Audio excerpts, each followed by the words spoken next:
I feel like this assumption, I'll just use a high school pitcher as an example, where they think that they need to be perfect, right? And they walk a guy and there's a bunch of scouts at the game and, oh man, they hang their hat. And what I've continually reminded players of is it's in those moments where the scout's looking at you saying, how is he going to respond to this? Think about this high school kid who you're going to go scout and assume that this individual player that you're there to see has all of the skills physically to be a professional. They've checked all those boxes. In order to be a professional player, a good professional player, you need to possess these 2 or 3 or 4 things. What would those things be?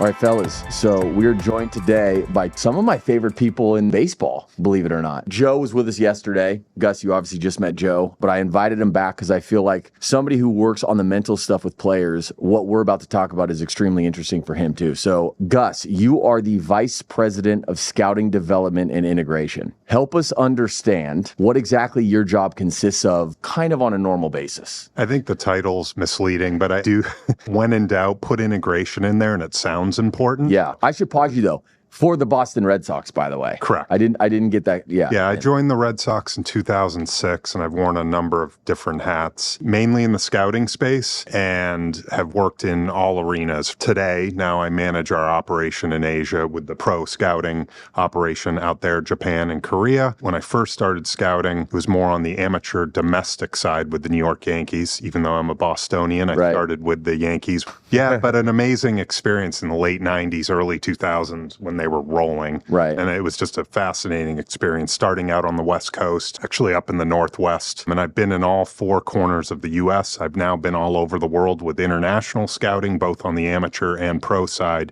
As it pertains to my title today, when we first came up with that role, initially I knew that the scouting was changing, right? And I talked to the previous leadership group. I said, look, we need to help our scouts evolve with us because we're speaking a new language. And so part of that was to usher the evaluators that we had in place into a new world with a different process, speaking a different language, much more interactive with model-driven processes. And so that was sort of the impetus of the title. And then it sort of morphed into learning and development space for all people in baseball operations. But now today, as I sit here, I'm still involved sort of in the background, helping.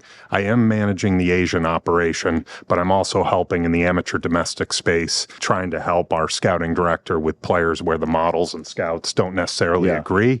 And then also helping in the domestic pro side with, minor league acquisition. So and this is why I wanted to have you on, because I feel like based on what you just shared, like you have worn many hats in your career. You've seen baseball develop over the last 20 years as being really, there's no data involved to now there's a tremendous amount of data involved. What can you tell these families who are listening to this? And just to kind of give you an idea. So a lot of my listeners are parents and players who are playing youth and travel baseball, right? They have ambitions of being a professional player. They obviously know what a scout is. What can you tell these families about the role of an organization from a scouting perspective? And really, as a scout, when you go out and watch players, what's the goal? Like, what are you trying to accomplish? Well, I'll just say it's way more than just going out in person to watch players. The tech has changed to the point where we are now interacting with our tools that provide, the data. We train our talent acquisition specialists to interact with the data. We do see the players in person, but a lot of times, especially if you're going to see a high school game,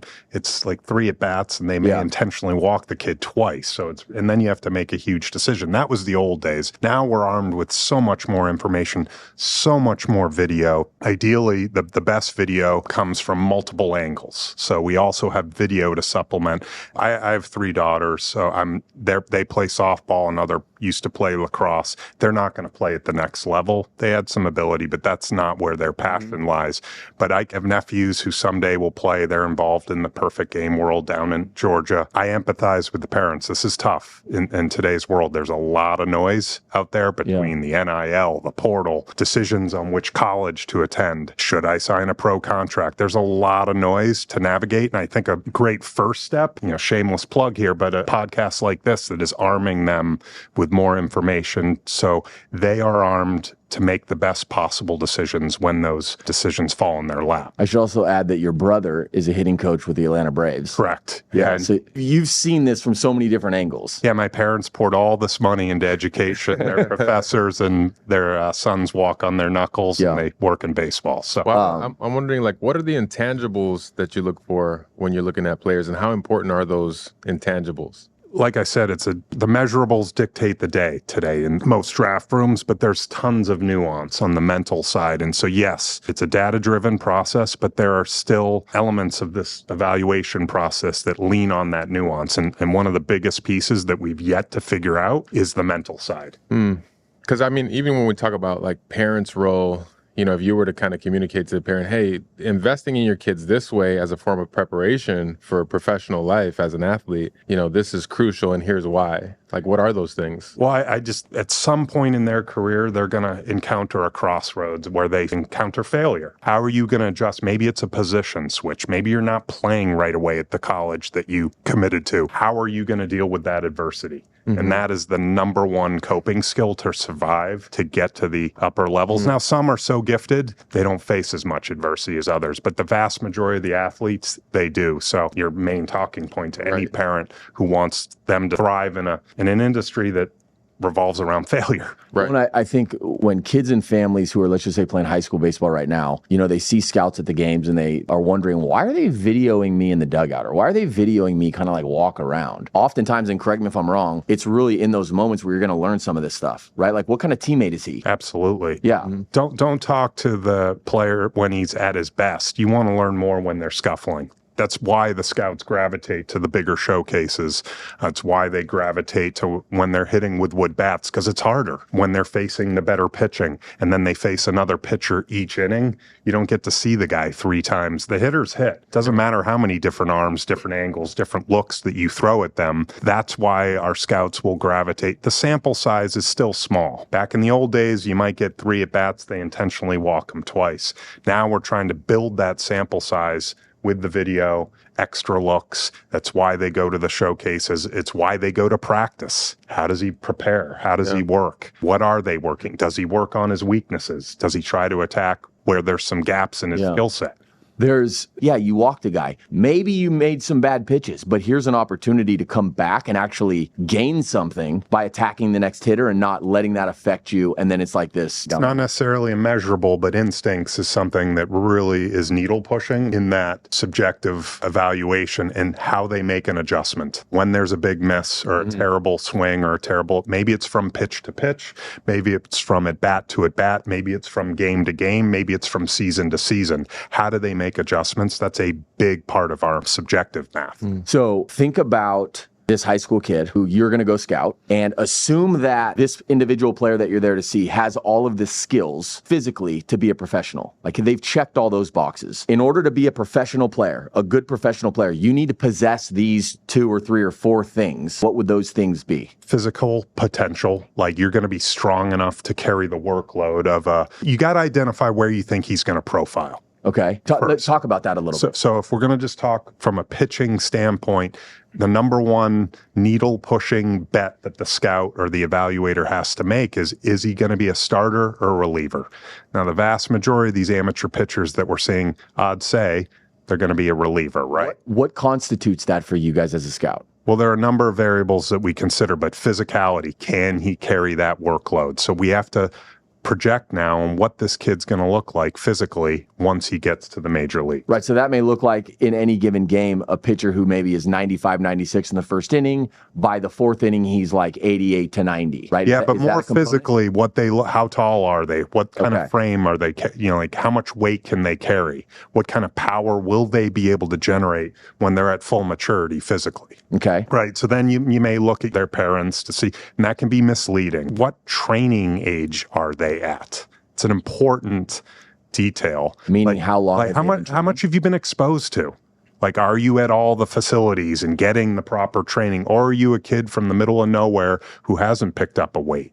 Therefore, we're more inclined, once we get you into our strength and conditioning program with the Red Sox, I'll single them out, we think we can get you significantly stronger with how we train our athletes. So training age is real. Like how much have they been exposed to is a big part of this. And then now I would argue in today's world, in baseball, in the amateur baseball world, there's a lot of kids who have the resources are exposed to more. They have strength coaches. They're able to go to facilities. I wouldn't say this is necessarily the greatest thing, but they're not playing 3 sports, right? So they're working on their strength and conditioning in the off season. So therefore, they've been exposed to more. Therefore, they might not be as projectable physically as the other kid who hasn't been exposed to much. Does that make sense? Yeah, and this is interesting too, because I think a lot of assumptions that are made from parents is 13 years old, we got to hurry up and get my kid in the weight room and he's got to get after it, which, by the way, I understand why a parent would be inclined to do that.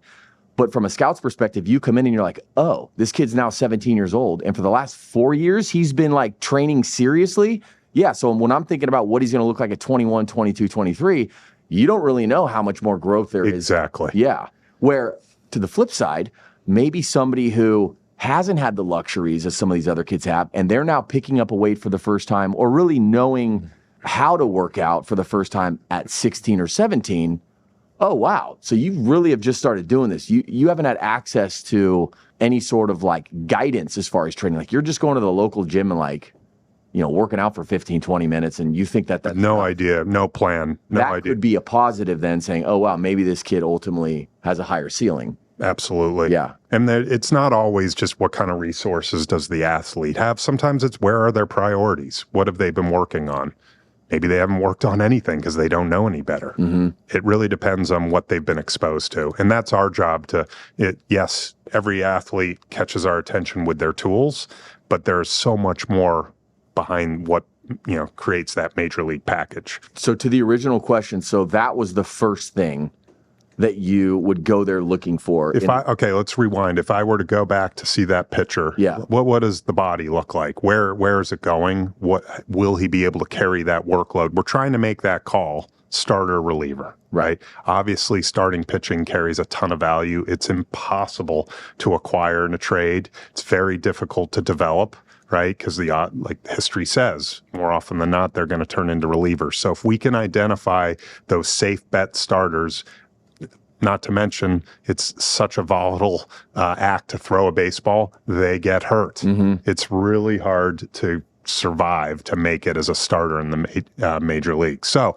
we're looking at the physicality. Do they repeat their delivery? What does that require? It requires athleticism. It requires dexterity, core strength to repeat your delivery. It requires balance. Can they diversify their look? Can they create contrast, not just pump with heaters? Yes, they have a great arm, but can they create contrast in the mix? Right. And then we have pitch data now, so we can see what the shapes are in those pitches, but can they create contrast, essentially work north-south, east-west? How do they attack hitters? Do they have deception? Is there deception in their delivery where it's hard to pick up? So yes, maybe he's only throwing 88, but it's playing like it's 91. The hitters just can't see it. Very tough for us to evaluate at the amateur level, right? Because a lot of the hitters just aren't as good. Identify pitch shapes, and then we see a delivery where there's some what we call occlusion, where they're hiding the ball well, then maybe you're more inclined. So then, okay, you've got physicality, you throw strikes, you create contrast. Then it gets into the makeup. Do you have the instincts to pitch, navigate your way through a lineup? And that's where the makeup and the mental side comes in. We're arming our athletes with so much information, but it still requires some substance, some intellect, some instinct, decision-making to make the right pitch. Do you guys analyze makeup with on-field and off-field makeup? Do you split it? I know some teams do that. Yes. Okay. Yeah, that's certainly part of it. That's a whole separate podcast in itself. I'm sure we could talk about that forever. But yes, how do they compete on the field? How do they face failure? Trouble is in the amateur field, the best typically don't fail, so it's hard to get that. Mm-hmm. But maybe you see them in a different sport. Yeah, right. Or it's not their main sport, and you see them, they can't shoot, but they can really defend, and they're willing to compete and help their team win. Yeah, because it sounds like some of the things that you're talking about as well is, well, how creative are they? because creativity sounds like it's important, right? Your ability to deceive and come up with a variable or a number of things to fool the hitter, things like that. It seems for a pitcher at least, right? It's like that's an important intangible, your creativity as an athlete. Creativity, decision making is huge, and that's not something you can necessarily measure. Right. Yeah. And so we have to, maybe it's throwing to the right base. Maybe it's deciding to take a step up, the game speeding up on them. How does he slow the game down? Stuff like that. And even awareness. It's like, are you aware of what's happening from inning to inning? Are you aware of what's happening from hitter to hitter? So, I mean, as we kind of speak to parents, because if we say, hey, it's primarily your job to invest in some of these things that are non-physical, because if part of what we're hearing is you're looking primarily at physical. So if they want to edge, invest in some of these other things like creativity, like awareness. To maximize their physical potential. Right. Absolutely. Right. And there's tons of ways to exercise that. No, I was just going to say, what's interesting is I feel like a lot of the people who are listening could be thinking, wow, this just feels like a lot of things that we have to like be aware of, right?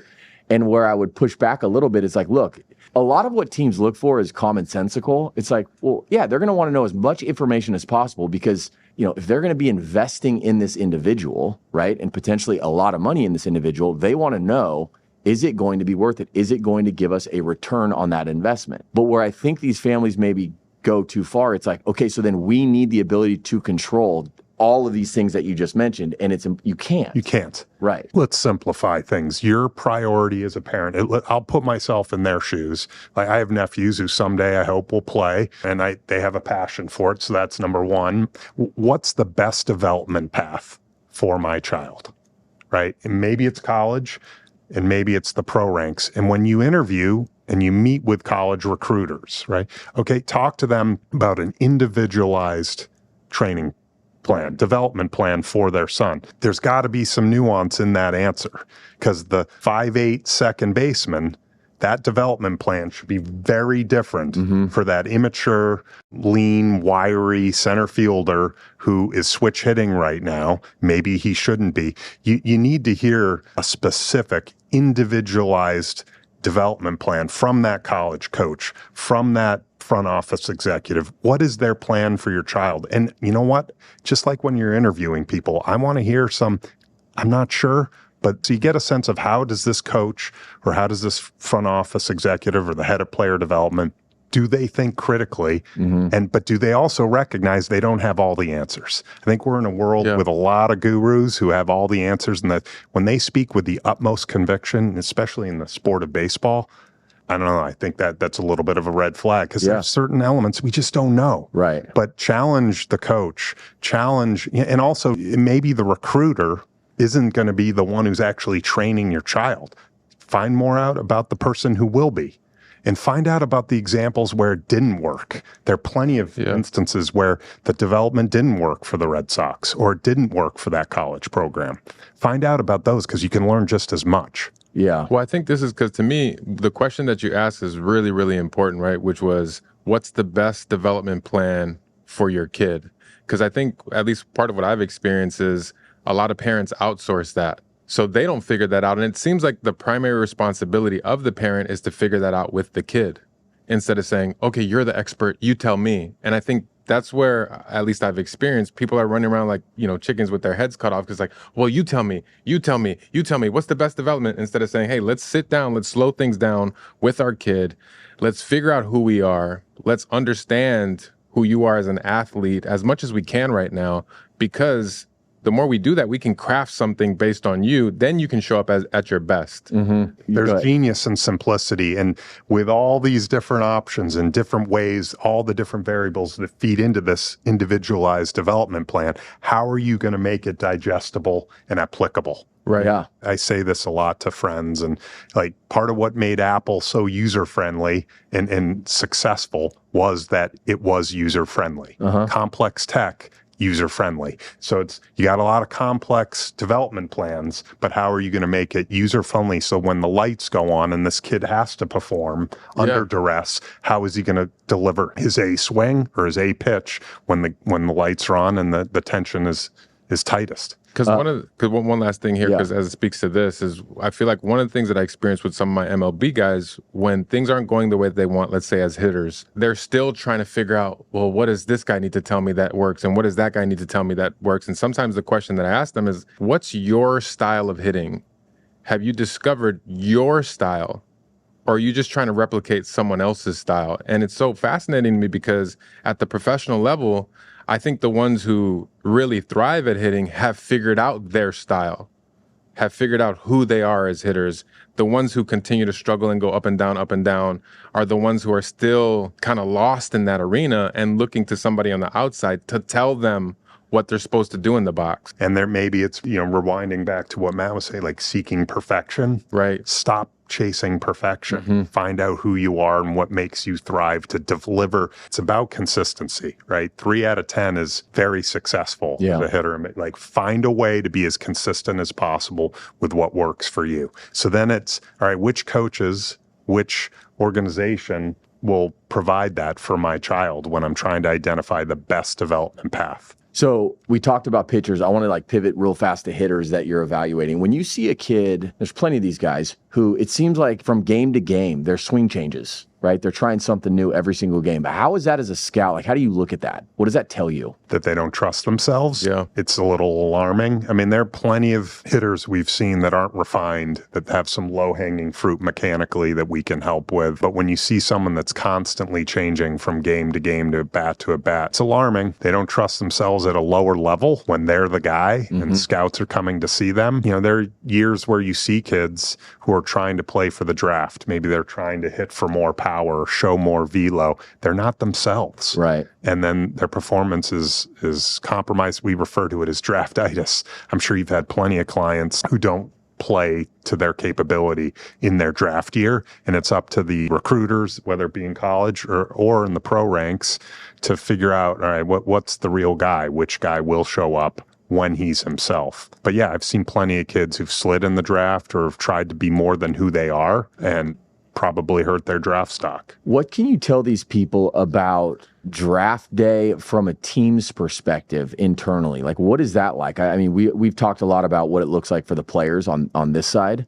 What is it like for teams? By the time you get to draft day, you've done so much organization and preparation. You're waiting to see sort of how it depends where you are on the board. If you're in top 5, there's not a lot to figure out other than who's going before you. Whereas if you're back in the later picks each round, it's tough. You sort of, you're prepared. It plays out the way you want it to play out. So there's draft day and then the subsequent, I guess now it's going to be 2 days. Yeah. Like I said, I'm removed. I'm sitting in the background these days in the draft. It's changed. So it's now 2 days, but you've done all your work and preparation. It's not as labor intensive as the weeks and weeks leading up to it. Yeah. So you guys do a lot of work, right? Almost like right before the draft, when you guys start having your meetings, which take place, you call it over a handful of days, if not a week. And I know it goes way further back than that. But I mean, when like scouts fly into the city and you guys are, in the war room and you're meeting over and over and over about guys, I think sometimes families think, oh, well, that happens months before the draft. And it's like, well, no, they have meetings throughout the process. But when they really start digging into like, what does our board look like? That board primarily is put together, It evolves. It's an evolution from April to the midpoint meetings when they're meeting region by region. And I don't know exactly what every team does with in today's draft preparation. So it will vary from organization to organization, but there's regional meetings in April we call it the midpoint meetings.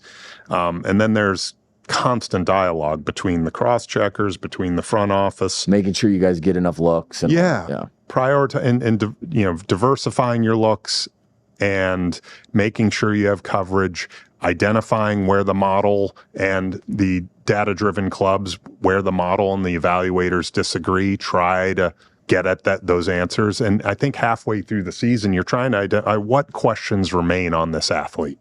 So the goal is by the time you get to those pre-draft meetings, all those questions are answered. Right. So then you can slot them accordingly. Something that I'm interested in, if I take a step for a second, because like for you, what's the most fulfilling part of the job?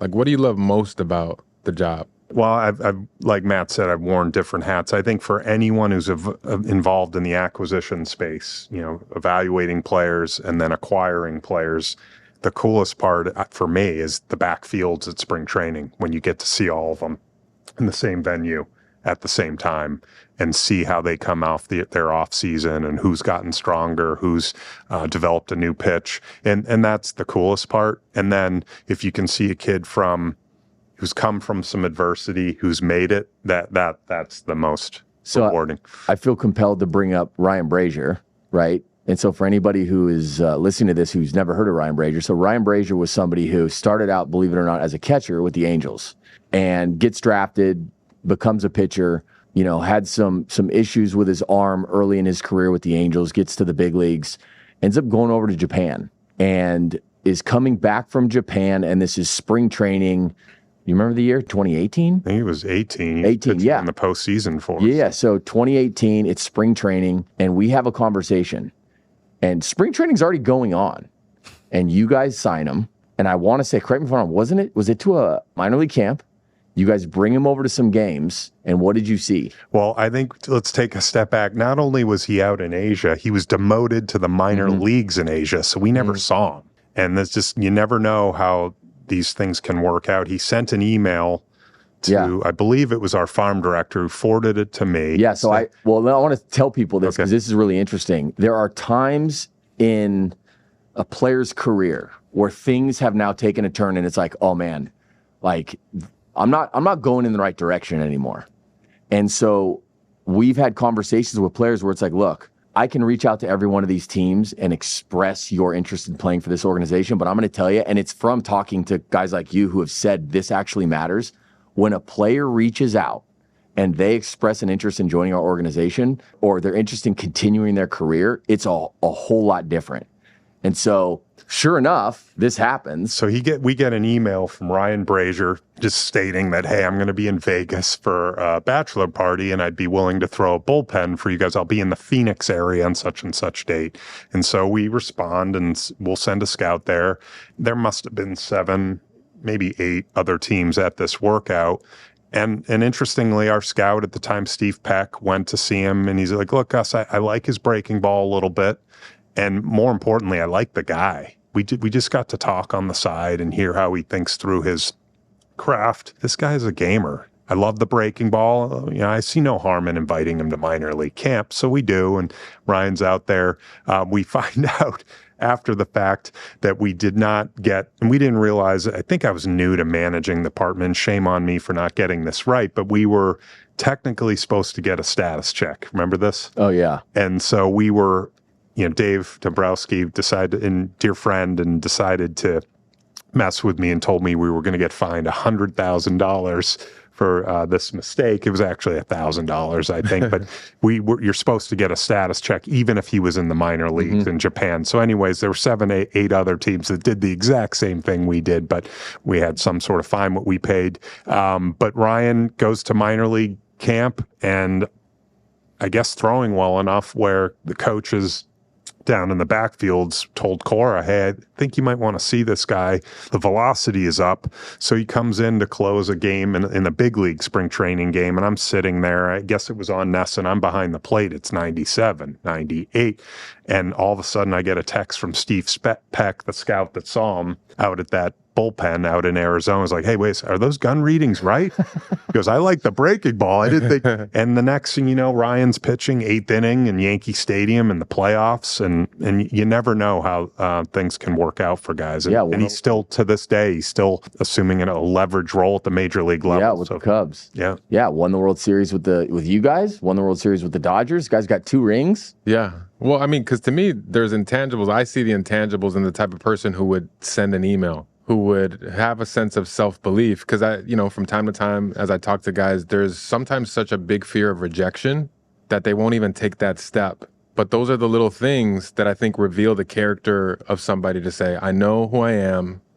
I'm going to throw this out there. Who knows what's going to happen on the other end. But even for you, like when you receive something like that, do you sense the same things? Like there's something about this person who's willing to take this step.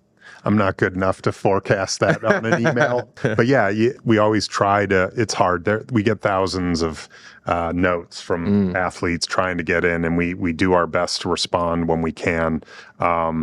But it's funny, in Ryan's case, I know that he was labeled in the past as not being the toughest of competitors. And it was probably a phase in his life where he was doubting himself.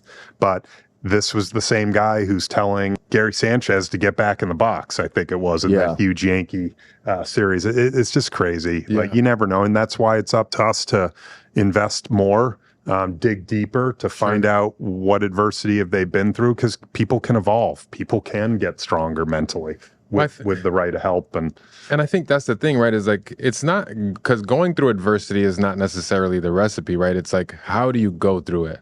What tools do you have as you go through it? What conversations do you have as you go through it? Do you actually allow it to grow you, or do you get worse or kind of even stay the same? And so it's interesting when you talk about that, because some of what we were talking about yesterday is everybody wants to achieve a certain level, but it's like, are you actually willing to say yes and no to the proper things that get you to that level, right? To actually put in the reps and the work, to go through the struggle to build stronger character, right? Absolutely.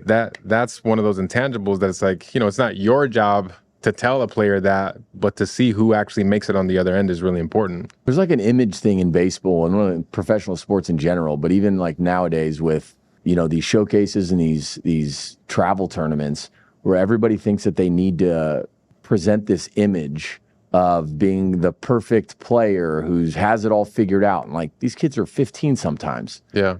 And I think it's just everybody realizing that is not the goal. Like, by the way, you don't have it all figured out. These teams know you don't have it all figured out. So if you're acting like you do, that shows more immaturity than anything. Right. Totally. So it's being okay with truly being yourself. And I was talking to Mike Wagner on this podcast, who, Mike, the national scouting director of the Yankees. Yeah.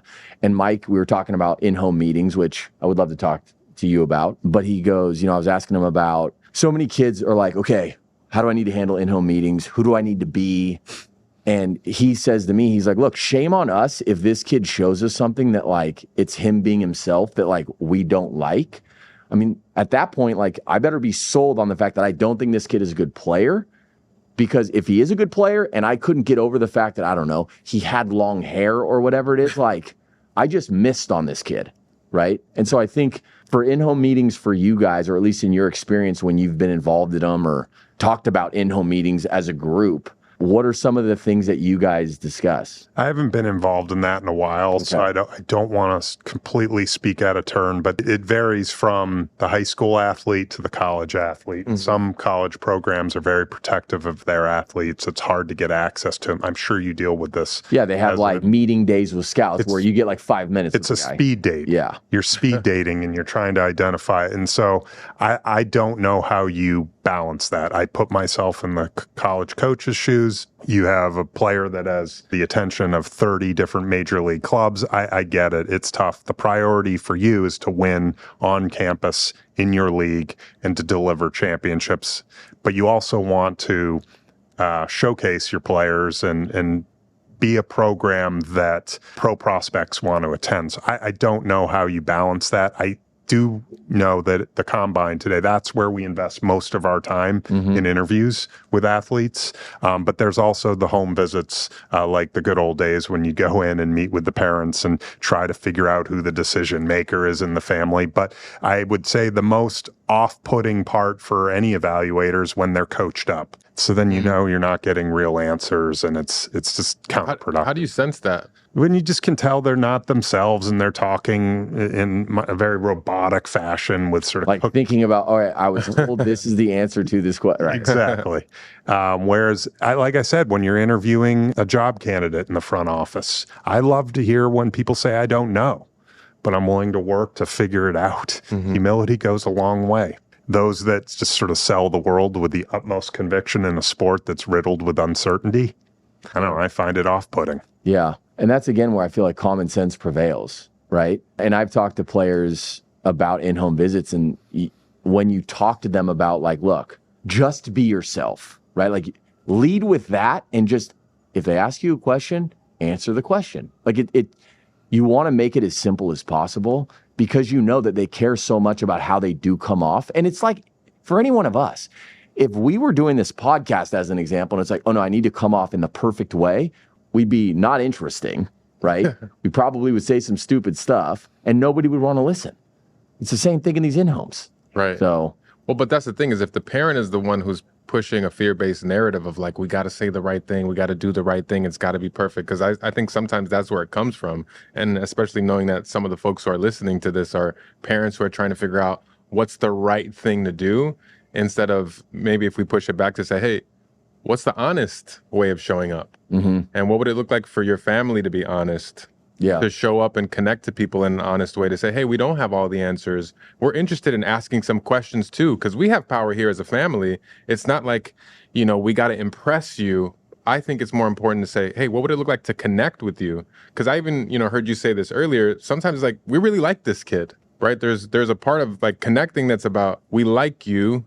We can connect with you. We can have a conversation with you. You can ask questions to us. And when you don't know something, you're honest with that. To me, it seems like a big part of the factor that you're looking for, without maybe saying it, is like, if you're an honest family, if you're an honest kid, there's something about that we like.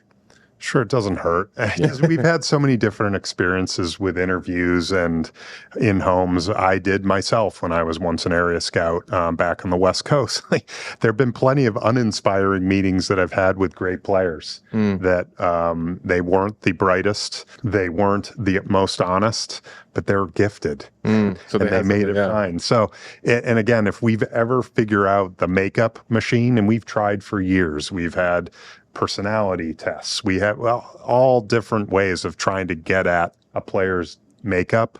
If we figured it out, we dominate the draft, and no one has. Right. When you guys put, let's just say, a file together on a player in high school or going through the draft, and you guys don't draft the kid, down the road, you're scouting the kid when he's in AA or even in the big leagues, trying to trade for him. Are you going back to that file and looking up? Absolutely. Yeah. We're constantly building history on athletes and the players, and you never know. Yes, you were not taken out of high school, but these 30 teams have info on you, right? And so, yes, you may have committed to this college program, but everyone else will still follow you throughout your career if you're performing well. Right. And the same, if you go and sign with another organization, we are constantly referring back to past information that we've collected. Now that process has evolved on how we collect it and what we collect and what we care about, what's more needle pushing than others. But yes, that we will certainly refer back to it.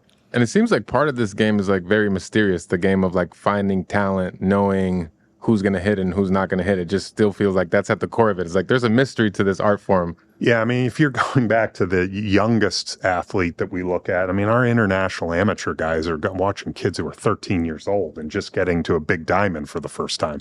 And then you have to forecast that this kid's someday going to hit in Fenway Park. Right. I mean, good luck. It's hard, but we're continuing to find ways to polish off our measurables and perfect our processes at getting at makeup, and then trying to be the best, ask the right questions, the best questions of our evaluators, what we think is most needle pushing, and take it from there, and constantly learn from our mistakes. Yeah. And that's the model's getting smarter and smarter for the data-driven organizations. It's getting smarter and smarter with more sample.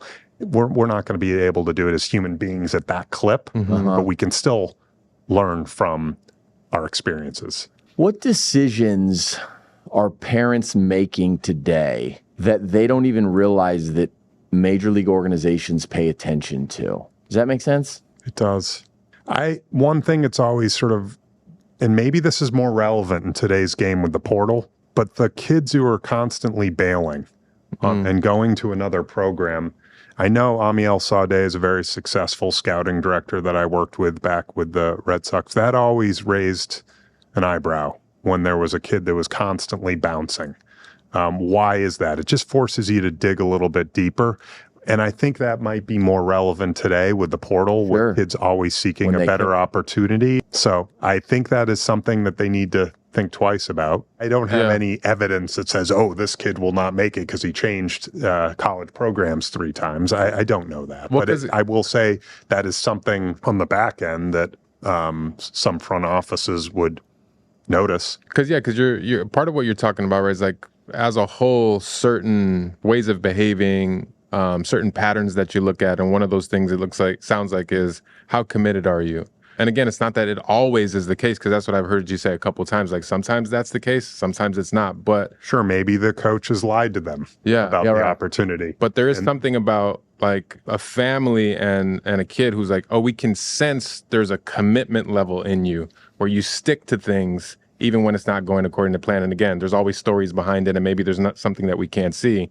But as an intangible, obviously that's what I'm interested in most. It's like, what does commitment look like in this specific athlete and even the family that they come from? When you guys put a player plan together for a player who you've drafted, now he's in the minor leagues, how personalized? I mean, I know it's personalized from the standpoint of like, look, we think he needs to work on these handful of things, but how personalized is it as it relates to like the strength component? It's individualized to like unbelievable granular level. I mean, we will test them immediately. If we didn't have access to the athlete prior to the draft, we test them immediately with the force plates, the shoulder strengthening program. I'm not well versed on all that we're doing behind the curtain with our athletes once they join us, but we identify where their weaknesses are, and we attack them as long as they're healthy. And then there's a strong, consistent dialogue between the medical staff and our strength and conditioning people to make sure that we're managing the workload in such a way that he can still compete on the field, but also get stronger during the grind of a professional season.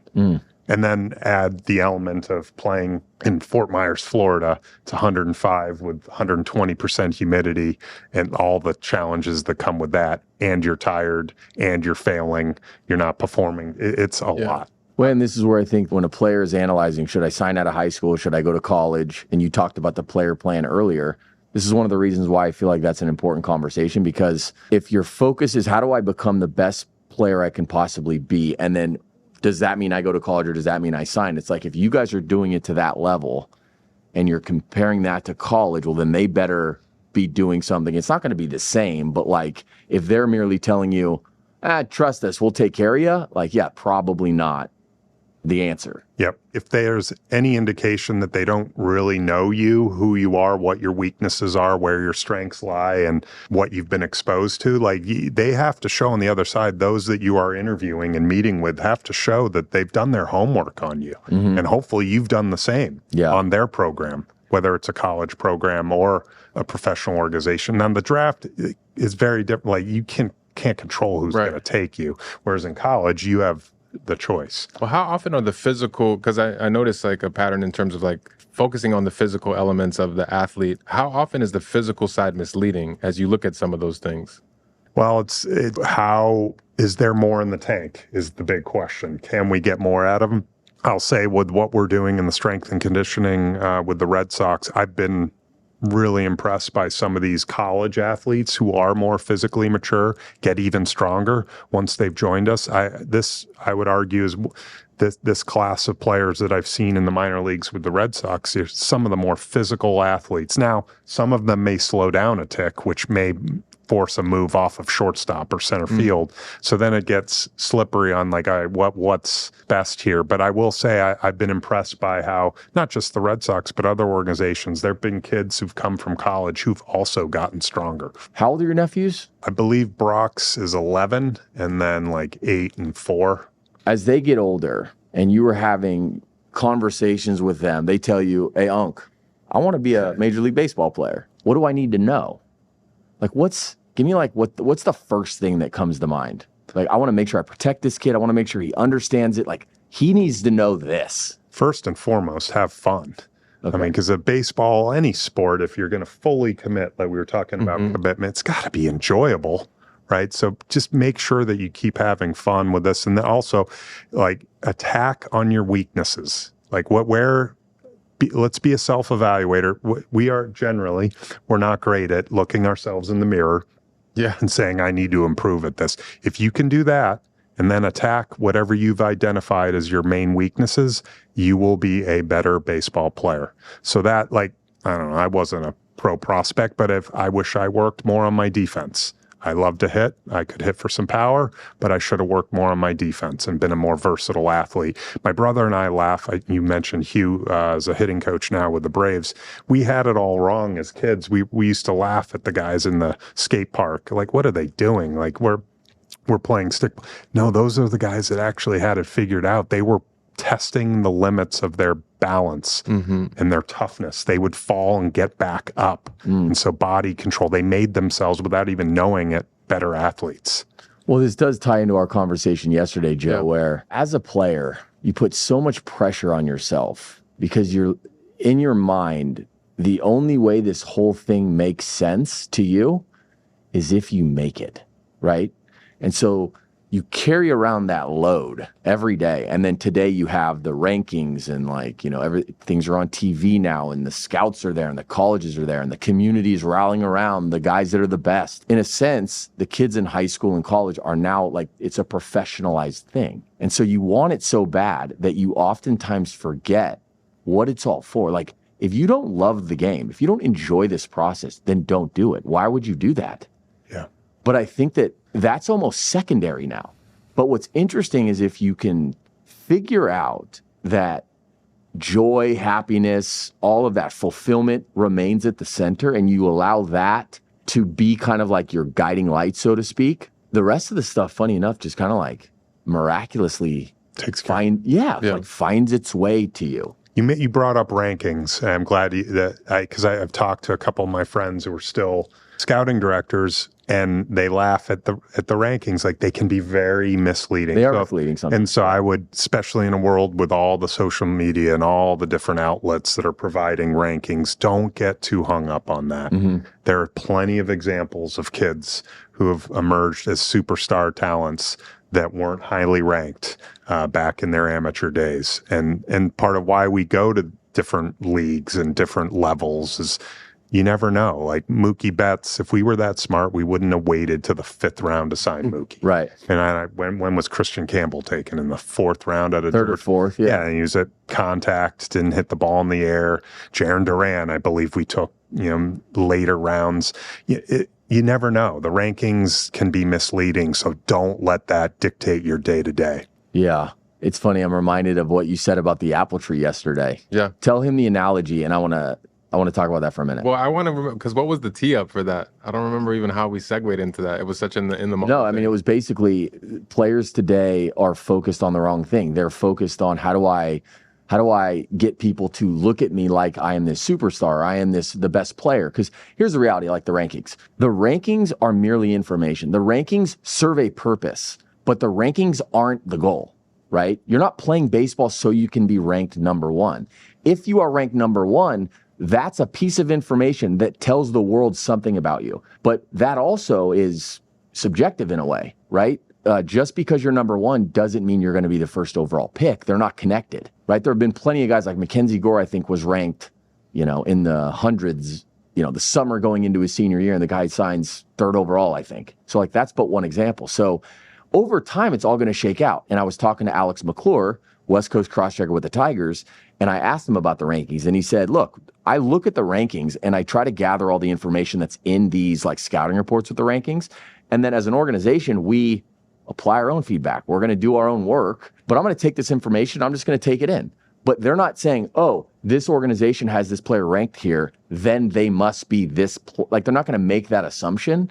And so again, with the apple tree analogy, the goal isn't to be ranked as high as possible. The goal needs to be something different. And that is but a piece of information. Yeah. Yeah. So Gus, I want to talk about what is on your shirt. Oh, this is a nonprofit group that I joined about a year ago called MS for MS. Just one part of why I've slowed down on the professional front is I was diagnosed with progressive MS, primary progressive MS, back in Christmas Eve of 21. Oh, so Christmas Eve. Yeah. So it was a great way to enter the holiday. Wow. But I've made the most of, I'm lucky I've surrounded by a supportive family, a lot of friends, working with the Red Sox. I have friends within the medical staff that have helped me work hard to slow down progression. And sure, new symptoms creep up. And it was one way, yes, it's rewarding to find athletes and see them chase their dreams in the backfields. But I also my wife and I decided we wanted to help others that aren't as fortunate as me to deal with this disease and make sure, the world is rapidly evolving, and say what you want about what's happening with AI and all that. One thing I'm very confident of, if I can keep at it and stay moving, that at some point AI and other forms of research will come up with a cure to help people, not just me. Maybe it's too late for me, but it can help others. So that's why I decided to join MS for MS. And we're doing a lot of cool events at Fenway Park. When the Yankees are in town, we're going to have a game where we purchase 350 tickets so people can come see the Yankees, Red Sox. Part of the proceeds from the ticket sales go to MS for MS. And I'm going to do a huge golf event at some point this summer to raise a ton of money and hopefully awareness to help the cause. That's awesome. Good for you. Yeah. And of course you have a golf event. Yes. Because this guy, believe it or not, pretty nasty on the golf course. I believe things don't work out in the scouting front, maybe I could join the adaptive tour or something. The adaptive tour. Joe, do you have any other follow-up questions? I mean, I feel like it would be open up I know we only have a couple minutes left. Because even when you mentioned AI, I was, part of me was like, can we explore that? But I feel like it might be a little bit too much to end it with that. It's definitely worth a podcast at some point. Yeah, like how, and probably best to talk to those in the development space on how they're utilizing machine learning and different tools to help us make decisions. I'm not equipped to do that. I'm learning myself on how to interact with our tools, and it's been fascinating. And but all you need for any evaluator or anyone just is assume an open mind and willingness to learn, and that's how you can find some success. Well, I think if I've learned anything about baseball teams over the years, it's that they want information, right? And so if you're talking about AI is a piece of information that everybody, I feel like, would say, look, there's obviously a ton of capability with this. How do we utilize this to help us as an organization, whether it's development or winning? And that being said, because to me, it seems like one of the intangibles of your craft, right, is because there is such a big human element to pinpointing talent and to knowing, at least sensing, we feel like this person has something, right? And it seems like, based on what you've been saying, is there's a lot of mystery to that. It's not like it's predictable. So you almost got to trust the gut instinct that you have that's very human to say there's something here. Maybe even the numbers don't show it yet, but we can project something. We can predict something. I think the organizations or college programs that have balance and are able to, sure, this should be a data-driven process, but where we'd be foolish not to lean on all this information that we have at our disposal. But those clubs that can evolve with an open mind. And we're asking our evaluators to consider different things. We're exposing them to new tools. Their role has evolved. We're not getting rid of scouting, right? That's a little bit of a misnomer. But we're asking different questions and assigning them different tasks.